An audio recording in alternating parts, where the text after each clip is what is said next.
विशेष संवादमा हाम्रो साथमा हुनुहुन्छ युवा पत्रकार गौरव पौडेल। सर स्वागत छ, नमस्कार। धन्यवाद, नमस्कार। आजको चर्चाको विषय राष्ट्रिय स्वतन्त्र पार्टीका सभापति रवि लामिछाने यति बेला नक्खु कारागारमा छन् र छुट्ने चर्चा छ। सँगसँगै रासपा भित्र एक किसिमको नयाँ माहौल सिर्जना भएको चर्चा छ। रासपाको सभापति अबको केही समयमा कुलमान घिसिङ बन्दैछन् र रासपा भित्रै बालिन शाह लगायतका व्यक्तिहरू अटाउँदैछन् भनेर यति बेला नेपालको राजनीतिमा बहस सुरु भएको छ।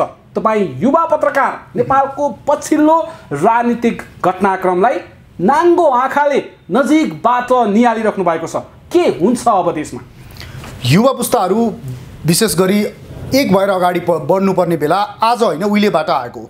नेपाली जनताले रवि लामिछाने, बालेन शाह, कुलमान घिसिङ, हर्क सम्पाङ, गोपी हमाल, दुर्गा प्रसाई जस्ता पात्रहरू एक भएर अगाडि बढुन् भन्ने आशा अपेक्षा गरिरहेको बेलामा यदि तपाईँले भनेको समाचार, यदि तपाईँले सोधेको प्रश्न सत्य हो भने एकदमै नेपाली जनताको लागि हर्ष, उल्लास र खुसीको माहौल हो। यो देशमा रवि लामिछानेमाथि राजनैतिक प्रतिशोध भयो भनेर नेपाली जनताले लामो समयदेखि आवाज उठाइरहेका छन् र राजनैतिक बन्दी बनेर एक किसिमको कठघराभित्र आजको दिनमा रवि लामिछाने बसिरहेका छन्। र हिजोको दिनमा रवि लामिछाने र बालिन शाहको जुन मितव्ययीपन, बालिन शाह मेयर बन्ने बेलामा जति बेला रवि लामिछाने पत्रकार थिए त्यो बेलाको रविको सपोर्ट र त्यो बेलाको बालिन शाहको रविप्रतिको सम्मान जस्तो थियो त्यस्तै फर्केर आइदियो हुन्थ्यो भन्ने नेपाली जनताले आशा, भरोसा र अपेक्षा गरेका छन्। र यो अवस्थामा तपाईँले भने अनुरूप यदि आजको दिनमा रवि लामिछानेले क्लिन चिट नपाइसक्दा या रवि लामिछाने आजको दिनमा पनि कानुनी रूपमा एक किसिमको कानुनी घेराभित्र रहँदै गर्दाको अवस्थामा यदि मुलुकलाई निकास दिनको लागि र पुराना पुस्ताका र यो देशलाई पटक पटक लुट्ने, पटक पटक जुका जस्तै चुस्ने ती अपराधी, ती दुराचारी, ती भ्रष्टाचारी, ती दलाल र ती कपुतहरूलाई एक किसिमको ठेगान लगाउनको लागि र तिनीहरूको पाता कस्नको लागि युवा पुस्ताहरू एक भएर अगाडि बढेको अत्यन्त राम्रो हो। र तपाईँले भनेको प्रश्न यदि सही हो भने त्यसमा जहाँसम्म लाग्छ 3 करोड नेपाली जनतामा जो राष्ट्रवादी छन्, जो देशभक्त छन्, उनीहरू सबैले यो कुरालाई सराहनीय गर्छन्। र यदि त्यो अवस्था बन्यो भने अब आउने निर्वाचनमा, अब आउने जुन चुनावी माहौल पछाडि पहिलो दल, त्यस पछाडि रासपा बन्न पनि सक्छ यदि बालेन, कुलमान र रवि एक ठाउँमा आउने माहौल बन्यो भने। तर जसरी अब निर्वाचनको मिति घोषणा गरिएको छ फागुन 21 गतेमा, अहिलेकै व्यवस्था अनुसार संसदीय चुनाव हुँदैछ। यानि कि अब बन्ने प्रधानमन्त्री, चुनाव पछाडि बन्ने प्रधानमन्त्री पनि संसदीय गणितीय खेलबाट नै बन्छ भन्ने कुरा अहिलेसम्मको स्पष्ट रोड म्यापमा देखिएको छ। तर जसरी अहिले चर्चा चलिरहेको छ रासपाले सम्पूर्ण नयाँ शक्तिहरूलाई एकट्ठा गर्ने भनेर, त्यही माहौल भयो भने त्यस पछाडिको चुनावी नतिजा के हुन सक्छ? सर्वप्रथम त तपाईँले भनेअनुसार जहाँसम्म लाग्छ यही अवस्थामा र आजसम्मको नेपालको राजनैतिक परिदृश्य र आजसम्मको नेपालको राजनैतिक अवस्थामा नेपालमा चुनाव हुँदैन।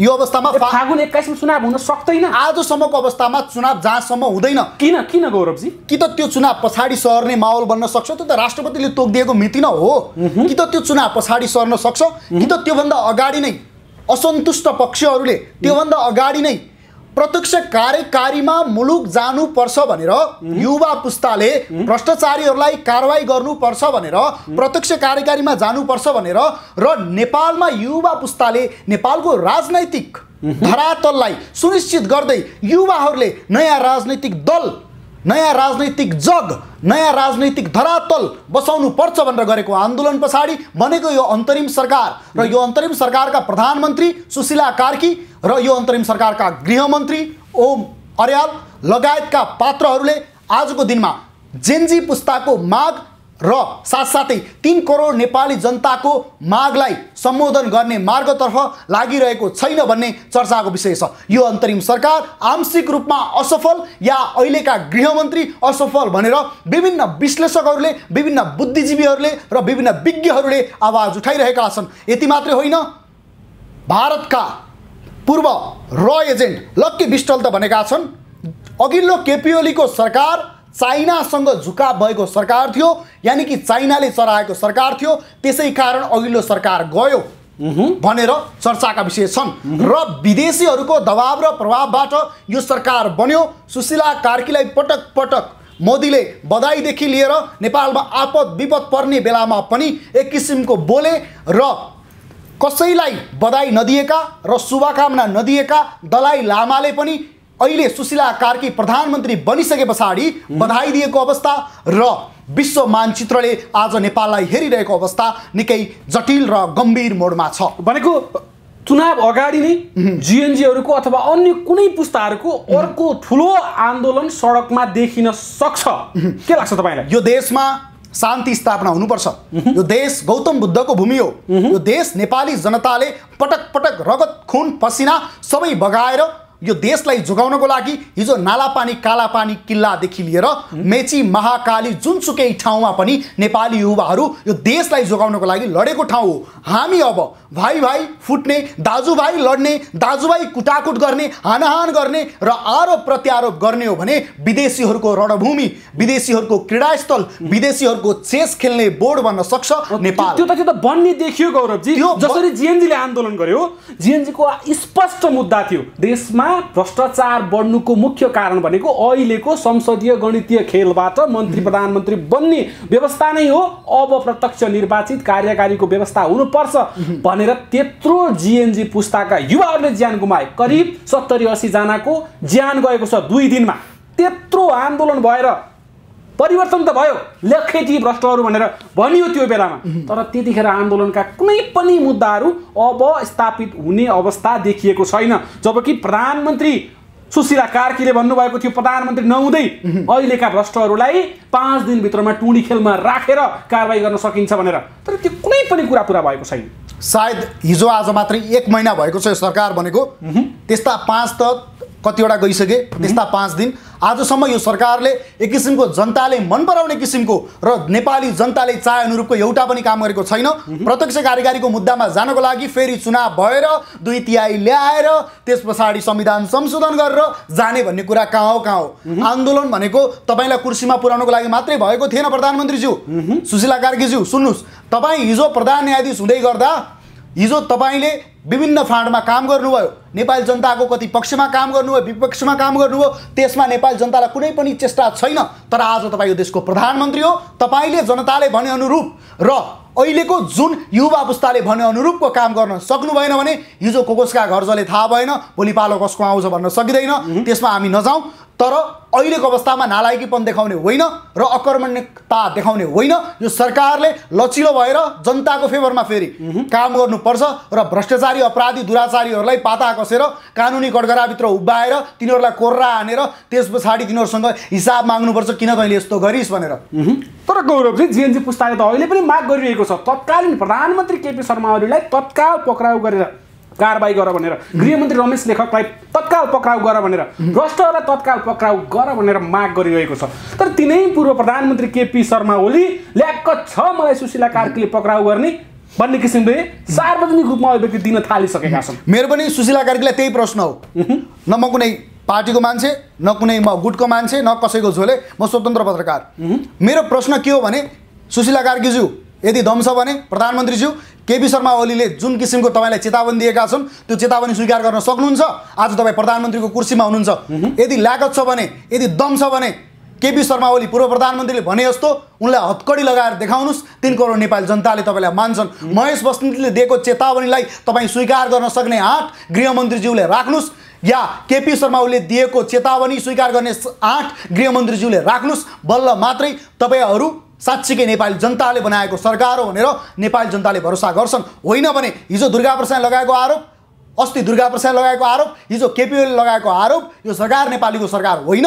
विदेशीहरूले हाइज्याक गर्नको लागि यो सरकार बनाएका हुन्, नेपाल कब्जा गर्नको लागि यो सरकार बनाएका हुन् भन्ने जुन आरोप लागेको छ त्यसको तपाईँहरूले प्रष्टीकरण दिन जिन्दगीभरि पाउनुहुने छैन। आजको दिनमा नेपाली जनता 3 करोड नेपाली जनताको आशा अपेक्षा र भरोसा अनुरूप को पात्र पक्राउ गर्नुपर्ने हो, कोलाई कारबाहीको दायरामा ल्याउनु पर्ने हो, कसलाई खोर्रा हान्नुपर्ने हो, कसलाई भाटा हान्नुपर्ने हो र कसको अहङ्कारलाई छ्या छ्या पार्नुपर्ने हो र कसका दम्बी रूपी भित्ताहरूलाई भत्काउनु पर्ने हो अब यो सरकारले सोच्नुपर्ने बेला आएको छ। होइन भने जनताको बलमा बनेको सरकार, जनताको रगतको होली खेलेर बनेको सरकार, जनताका लासमाथि भर्याङ चढेर माथि सत्तामा पुगेका प्रधानमन्त्री र गृहमन्त्री तपाईँहरूलाई जसरी जनताले त्यहाँ पुर्याएका थिए त्यो भन्दा पनि बदतर तरिकाले सडकमा पछार्नको लागि नेपाली जनता फेरि सडकमा आयो भने हिजो केपी ओली शेरबहादुर देउवाले त थामे, तपाईँहरूले त थाम्न पनि सक्नुहुने छैन।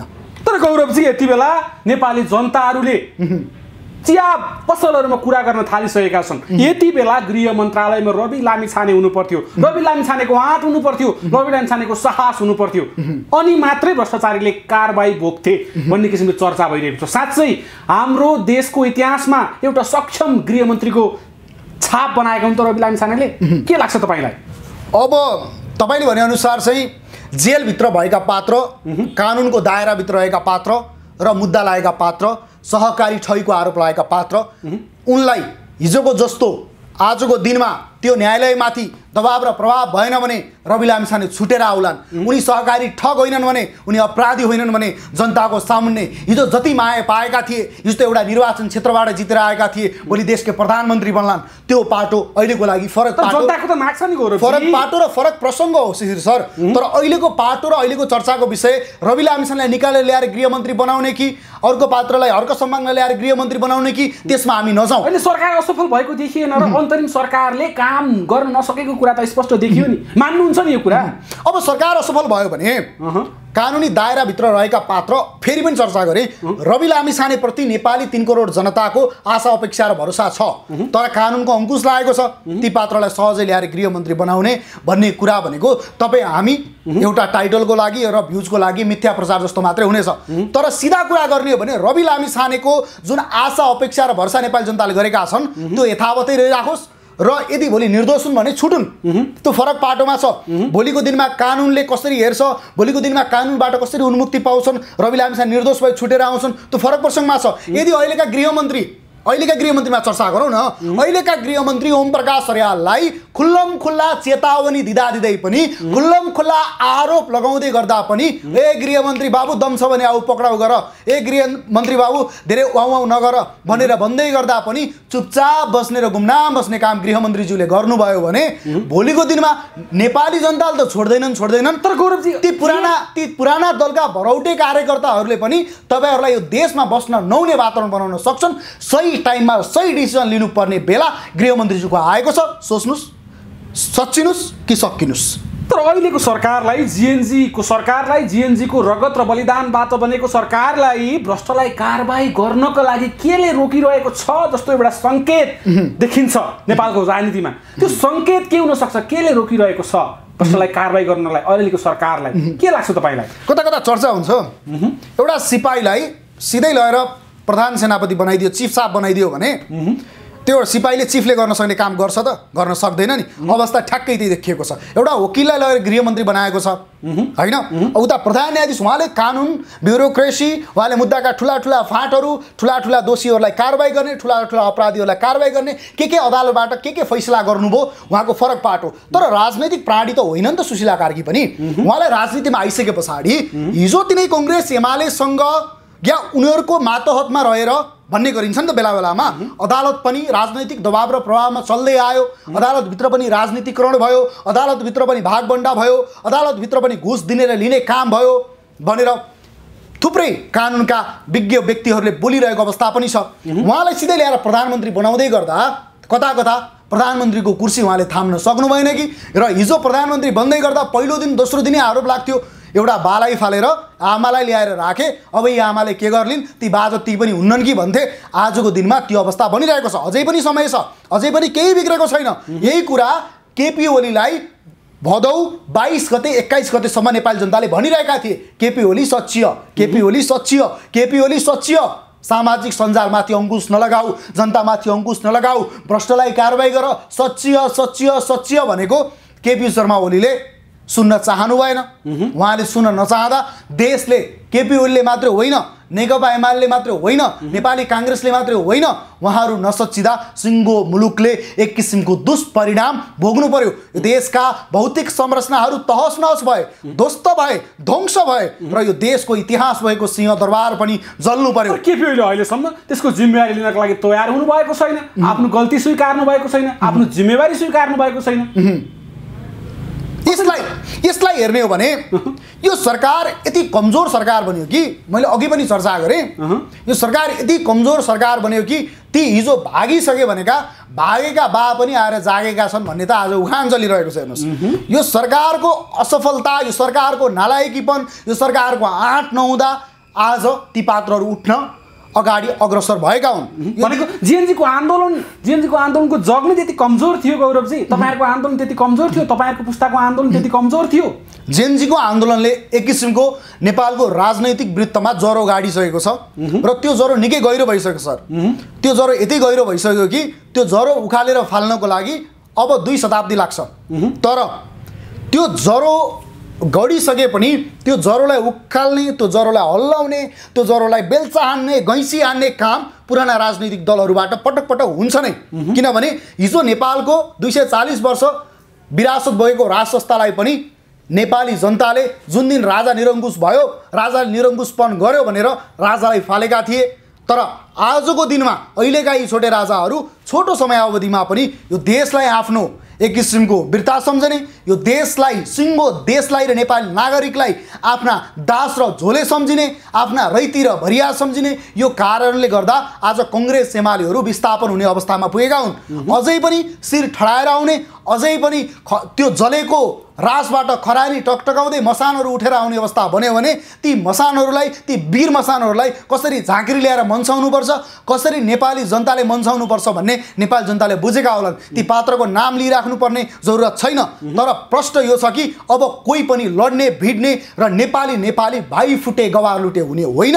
तपाईहरू पनि सच्चिनुस्, तपाईहरू पनि सुध्रिनुस् र तपाईहरूले अब जुन किसिमको परिवर्तनको परिकल्पना गर्दै गर्दा, तपाईहरूले परिवर्तनको आशा राख्दै गर्दा पूर्व राजा ज्ञानेन्द्र शाहले जनताको नासो जनतालाई भनेर सुम्पिएका थिए, त्यसरी पनि आजको दिनमा तपाईहरूले राजनीतिक विरासत, जनताको राजनीतिक विरासत या जनताको विरासत जनतालाई भनेर छोडिदिनुस् र राजनैतिक वृत्तबाट टाढा हुनुस्। होइन भने तपाईहरू हिजो त घर जल्यो, अब के जल्छ भन्ने थाहा छैन। भनेको तपाईँको मतलब देशमा दलीय तन्त्र असफल भइसक्यो, अब संवैधानिक राज संस्थाको अपरिहार्यता भयो हाम्रो देशमा।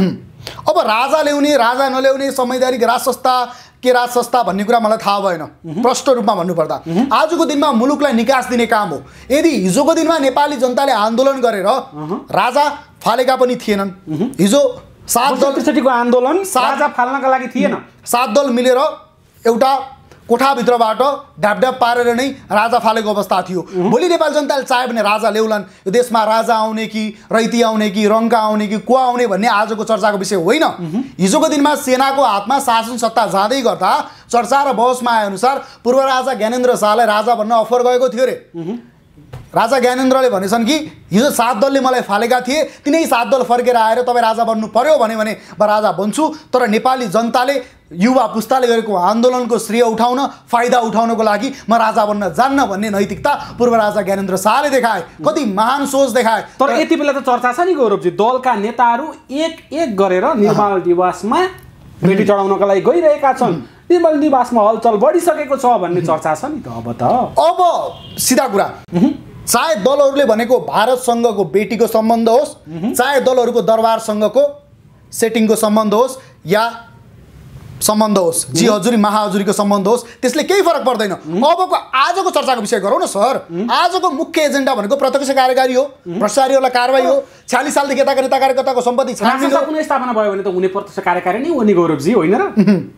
जनताको हातमा शासन हुन्छ नि त। तपाईँलाई लाग्छ राजा आउनुपर्छ मुलुकमा? चर्चा छ नि त, जनताले खोजेको त्यही छ। जनताले बस चलाइरहेका छन्, जनताले भनिहाल्यो नि। जनताले चाहे भने त तपाईँ पनि प्रधानमन्त्री बन्न सक्नुहुन्छ। एक किसिमले जिएनजीहरूले अल्टिमेटम दिएका छन्, राजावादी जिएनजीहरूले। अब फेरि जिएनजीको आन्दोलनको चर्चा छ, राजाको पक्षमा, राज संस्थाको पक्षमा। के हुन्छ अब? यदि यो देश भाँड भैलोमा जाने अवस्था भयो भने, यदि यो देशको परराष्ट्र नीतिमा खतरा पर्यो भने, यदि यो देशको सम्पूर्ण ब्युरोक्रेसी तहस नहस हुने अवस्था बन्यो भने, यदि यो देशका दलहरूले अझै पनि सोच विचार पुर्याएनन् भने, यदि यो देशको गणतन्त्र खतरामा पर्यो भने, यदि यो देशको लोकतन्त्र प्रजातन्त्रमाथि कसैको हमला भयो भने, यदि यो देशमा विदेशी शक्तिहरूले हालिमुहाली गर्न खोजे भने, यदि यो देशमा ती दुराचारीहरूले आफ्नो प्रभाव जमाउन खोजे भने, यदि यो देशका युवा पुस्ताले भनेको कुरा भएन भने, यदि यो देशका ती बाआमाहरूको सपना अझै पनि साकार भएन भने, र यदि यो देशमा शान्ति स्थापना भएन भने, त्यस पछाडिको विकल्प के हो भन्ने कुरा नेपाली जनताले तपाईँले भनेअनुसार भोलिको दिनमा राजा खोज्यो भने राजा ल्याउलान्। त्यो फरक पाटो भयो, फरक प्रसङ्गको विषय भयो। तर आजको दिनमा राजा भन्दा पनि यो देशलाई सर्वप्रथम त निकास दिनुपर्ने बेला आएको छ। तर त्यो निकास दिने क्रममा, त्यो निकास दिनको लागि अगाडि बढ्ने क्रममा जुन बाटो जानुपर्छ, विकल्प के त? निकासको विकल्प के त? ल विकल्प दिनुहोस् न त जीएनजी पुस्तालाई, नेपाली जनतालाई। तपाईलाई पुग्नुपर्ने छ चितवन।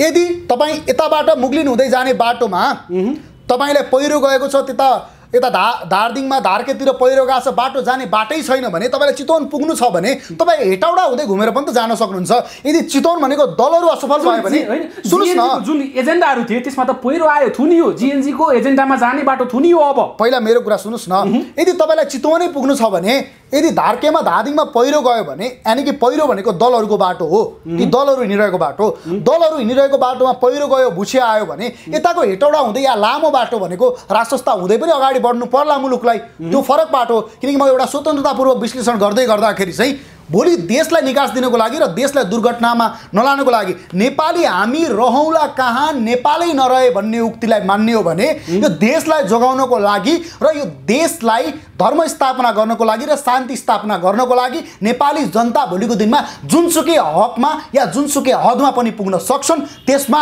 कुनै पनि किसिमको संशय छैन। किनकि नेपाली जनताले 7 साल, 17 साल, 46 साल, 62, 63 साल र 82 साल यही शताब्दीको मात्रै परिवर्तन हेर्ने हो भने पनि ठुला ठुला आन्दोलन र परिवर्तनमा नेपाली जनताहरू अग्र मोर्चामा, अग्र पङ्क्तिमा आएर लडिरहेका छन्। र भोलि यो देशमा तपाईँले भने जस्तो राजामा नपुगिहालौँ, त्योभन्दा अगाडि सेना छन् होइन। राजाभन्दा एक स्टेप अगाडि त सेना हो, मान्नुहुन्छ नि यो कुरा त होइन। भोलि यो देश दुर्घटनामा जाने अवस्था भयो भने भोलिको दिनमा सेनाले शासन सत्ता हिजो जसरी जनताको नासो जनतालाई भनेर राजाले बुझाएका थिए, सेनाले पनि अस्तिको आन्दोलनमा, जेन्जीको आन्दोलनमा जनताको नासो जनतालाई नै भनेर, जनताको शासन सत्ता, जनताको विरासत, जनताको हैसियत, जनताको शासन र सुव्यवस्था गर्ने तरिका जनतालाई नै भनेर, जनतालाई नै सोचेर जनतैबाट प्रधानमन्त्री बनाएका हुन्। तर यो अन्तरिम सरकार पनि फेल भयो भने, फेरि पनि देशमा भाँडभैलो र किचलोको अवस्था भयो भने, पटक पटक प्रश्न उठेको छ सरकारमाथि। सुशीला कार्की नेतृत्वको सरकारले जीएनजीको माग बमोजिम काम गर्न सकेन भनेर, एक किसिमले सफलताको बाटोमा सुशीला कार्की सरकार हिँड्न सकेन भन्ने कुरा त स्पष्ट रूपमा देखिएको छ, चर्चा पनि हुन थालेको छ। अब भोलिको दिनमा मैले काम गर्न सकिनँ भनेर सुशीला कार्कीले राजीनामा दिने अवस्था आयो भने के हुन्छ देशमा? राजीनामा दिने अवस्था आयो भने जङ्गी अड्डाबाट प्रधानमन्त्री बनेकी सुशीला कार्की, जङ्गी अड्डाको रिफरबाट राष्ट्रपति हुँदै प्रधानमन्त्री बनेकी सुशीला कार्की जाने अवस्था बन्यो भने, यदि हट्ने अवस्था बन्यो भने, यदि उपयुक्त पात्र भेटियो या सहजै सरकार निर्माण हुने अवस्था बन्यो, अर्को अन्तरिम सरकार निर्माण हुने अवस्था बन्यो भने अर्को अन्तरिम सरकार बन्छ। यदि त्यो अवस्था बनेन भने सेनाको हातमा शासन सत्ता जान्छ। सेना भनेको एउटा संस्था मात्रै होइन, सेना भनेको नेपालको विरासत हो, नेपालको इतिहास हो, नेपालको एक किसिमको शान हो, नेपालको गौरव हो। र नेपालको सेना विशाल एक किसिमको इतिहास बोकेको र वीर गोर्खालीको रूपमा परिचित भएको सेना हो। र नेपाली सेनाले जहिले पनि हिजो राजालाई साथ नदिएर नेपाली जनतालाई साथ दिएको सेना हो, तपाईँलाई पनि थाहा छ। र आजको दिनमा पनि नेपाली जनतालाई नै साथ दिएको सेना हो, अस्तिको आन्दोलनमा पनि र भोलिको दिनमा पनि। यदि त्यो अवस्था बन्यो भने सेनाले 6 महिना हातमा शासन लिएर 6 महिनापछि सेनाले निर्वाचन गराएर त्यस पछाडि जनताले भने अनुरूपका व्यक्तिहरूलाई शासन सत्तामा पुर्याएर सेनाले फेरि जनताको नासो जनतालाई नै छोड्नेछ भन्ने आशा गरेका छौँ। यदि त्योभन्दा अगाडि नै कुनै पनि किसिमको ठुलै उथलपुथल भयो, यो त्योभन्दा अगाडि नै ठुलै आन्दोलन भयो, ठुलै विद्रोह भयो भने त्यस पछाडि आउने अवस्था के हुन्छ भन्ने हामीले परिकल्पना गर्न सक्ने अवस्थामा छैन, किनकि देश निकै निर्मम र विकराल अवस्थामा पुगिसकेको छ। देश निकै छ्याछ्या भइसकेको छ र नेपाल आमामाथि विभिन्न चोट र घाउ चोट लागिरहेका छन्। मलम लगाउने काम यदि अन्तरिम सरकारले गरेन भने नेपाल आमालाई आइसियुमा राख्नुपर्ने अवस्था आउँछ र नेपाल आमालाई आइसियुबाट बचाउने काम कसले गर्छ भन्दा नेपाली सेनाले मात्रै गर्न सक्छ र त्यसको लागि नेपाली सेना सधैँभरि नेपाली जनताको साथमा रहन्छ भन्ने 3 करोड नेपाली जनताले आशा, अपेक्षा र भरोसा गरिरहेका छन्। तर जिएनजीहरूले त हाम्रो माग पुरा नभए फेरि आन्दोलन गर्छौँ भनेर कार्तिक 14 गतेसम्मको अल्टिमेटम दिएका छन्। सबभन्दा पहिला माग सम्बोधन हुनु पर्यो। प्रत्यक्ष कार्यकारीमा जानको लागि अहिले नै यो सरकारसँग हातमा हुँदै, तपाईँहरूको हातमा बल हुँदै, यदि तपाईँको हातमा बल हुँदा आत्मा बल भएन भने यो सरकारसँग अहिले हातमा बल भएको बेलामा आत्मा बल भएन भने यो सरकार घाटमा हो।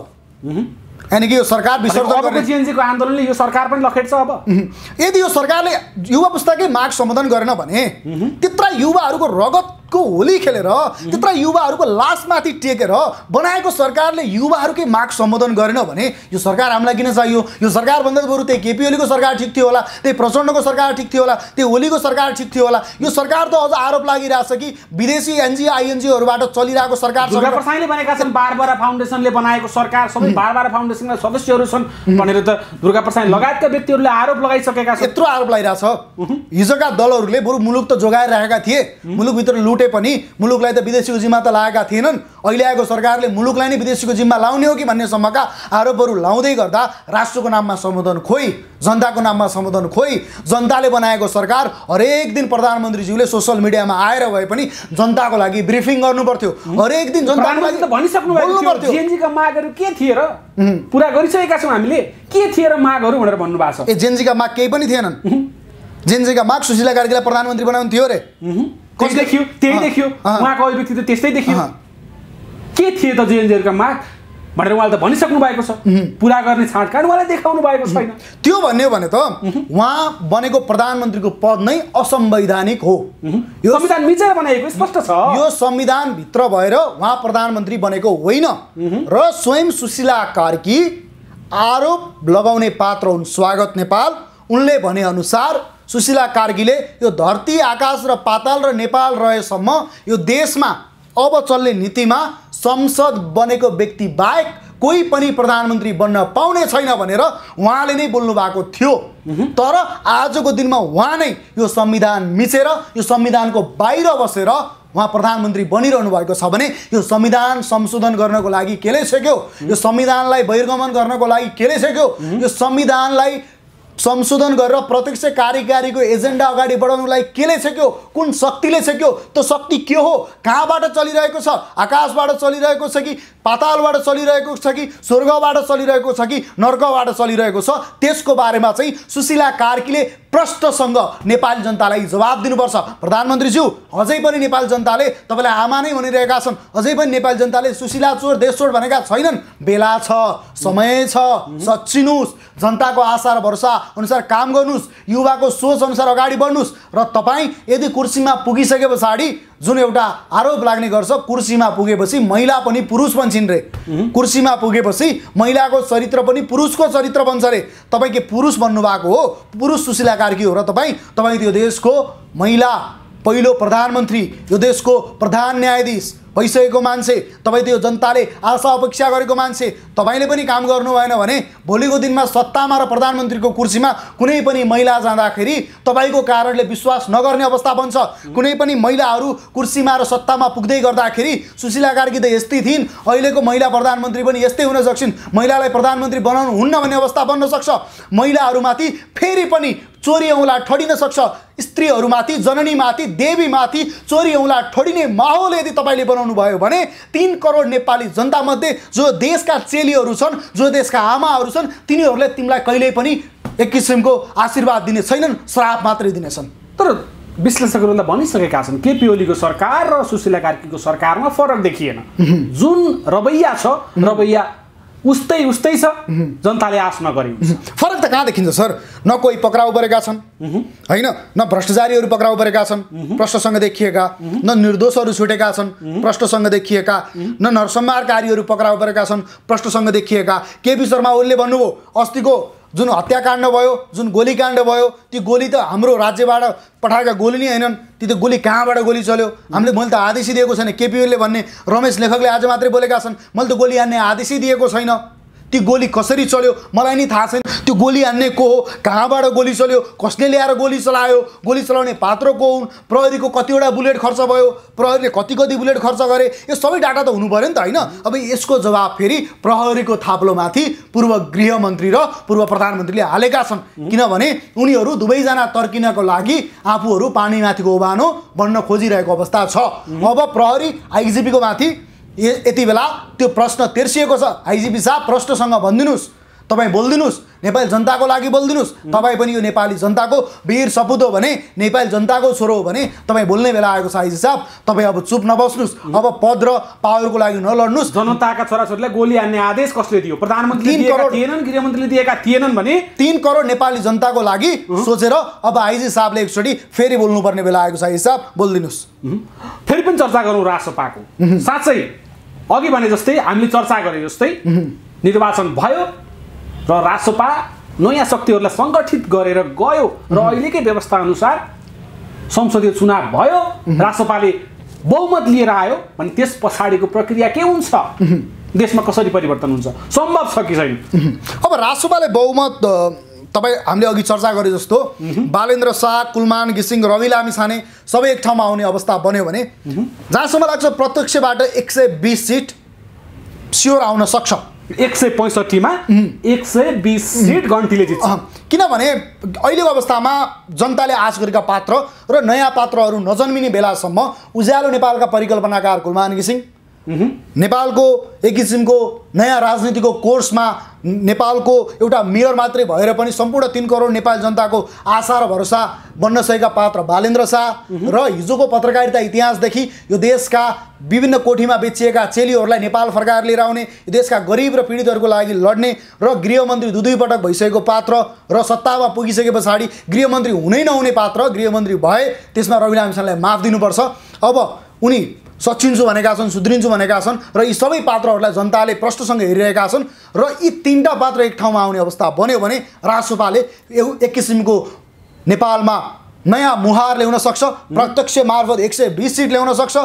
के थाहा भोलि समानुपातिबाट 60-70 सिट ल्याएर यो देशलाई फेरि नयाँ कोर्समा लगेर यो देशलाई फेरि के चाहिन्छ, संविधान संशोधन गर्ने हो कि संविधानलाई विस्थापन गरेर नयाँ संविधान बनाउने हो कि, त्यो अवस्था बन्न सक्छ। त्यो पार्ट एउटा पार्टमा छ, जहाँसम्म लाग्छ त्यो एउटा पार्ट हो। तर केपी शर्मा ओलीले भनेअनुसार या केपी शर्मा ओली लगायत अन्य पात्रले भने जस्तो न सुशीला कार्कीको सरकार अहिलेको दिनमा देशमा निर्वाचन गराउने मोडमा छ, न यी सत्ताधारीहरूले अहिलेका सत्ताधारीहरूले चुनाव गराउँछन्, न पुराना सत्ताधारीहरूले सहज रूपमा अब देशलाई अगाडि बढ्न दिन्छन्। यो देशमा जे पनि हुन सक्छ। चुनाव भइहाल्यो भने जस्तो अहिले चर्चा छ नि रासपाको सभापति कुलमान घिसिङ बन्ने, त्यसबाट पछाडि रविको भूमिका के हुन सक्छ? तपाईले भने जस्तो पहिलो बालेन शाहको भूमिका के हुन सक्छ? बालेन, रवि र कुलमान एक ठाउँमा आयो भने त तपाईले भने जस्तो राष्ट्रिय सङ्घर्ष हुँदैन रासपा भित्र? रासपा पहिलो पार्टी बनिहाल्यो नि, त्यसरी त नेपालको पहिलो पार्टी बन्न सक्दैन त। कस्तो कस्तो हुन सक्छ त? अब कुलमान घिसिङलाई एक किसिमको पार्टी सभापति दिने भनेर समाचार माध्यमहरूमा हेडलाइन आइरहेका छन्। बालेन शाहले स्वतन्त्र बस्ने, स्वतन्त्रपूर्वक सहयोग गर्ने रासपालाई बालेन्द्र शाहले भन्ने चर्चा भइरहेको छ र रवि लामिछाने पार्टीको संरक्षक भएर बस्ने, पार्टीको ब्याकमा भएर पार्टीको संरक्षक भएर बस्ने भन्ने कुरा आइरहेको छ। यदि त्यो अवस्था बन्यो भने रासपा फेरि नयाँ म्यान्डेटबाट अगाडि बढ्ला, नयाँ पात्रहरू अगाडि आउला र नेपाली जनताले अब एकचोटि यो जसरी 64 को निर्वाचनमा माओवादीलाई नेपाली जनताले एक किसिमको भरोसा गरेर झन्डै 2 तिहाईको एक किसिमको सिट दिएका थिए, फेरि एकचोटि नेपालको नयाँ परिवर्तनको लागि नेपाली जनता महान छन्, नेपाली जनता विवेकशील छन्, नेपाली जनताको सोच विशाल छ, नेपाली जनता दयालु छन्, नेपाली जनता कोमल छन् र विश्वमै नभएका जस्ता नेपाली जनताहरू जहाँ शान्ति चाहियो त्यहाँ शान्ति प्रेमी छन्, जहाँ क्रान्ति चाहियो त्यहाँ क्रान्ति प्रेमी छन्। शान्तिको ठाउँमा शान्तिको लागि लड्ने भोलेनाथ जस्ता छन्, क्रान्तिको ठाउँमा वीरभद्र र कालभैरवको रूप धारण गर्न सक्ने नेपाली जनता छन्। हरेक कालखण्डमा नेपाली जनतालाई विभिन्न किसिमका रूप देखाएका छन्। फेरि एउटा नयाँ रूप र नयाँ स्वरूप देखाउँदै नयाँ परिवर्तनको लागि र अग्रगामी छलाङ मार्नको लागि प्रतिगमनलाई फालेर अग्रगमनको बाटोमा अगाडि बढ्नको लागि नेपाली जनताले कांग्रेस एमाले माओवादीहरूलाई पछाडि राखेर या उनीहरू पनि सच्चिएर आयो भने, उनीहरू पनि नयाँ नेतृत्व आयो भने, उनीहरू पनि नयाँ धारबाट आयो भने उनीहरूलाई पनि केही अंश धिकिर धिकिर राखेर अगाडि बढाउन सक्छन्।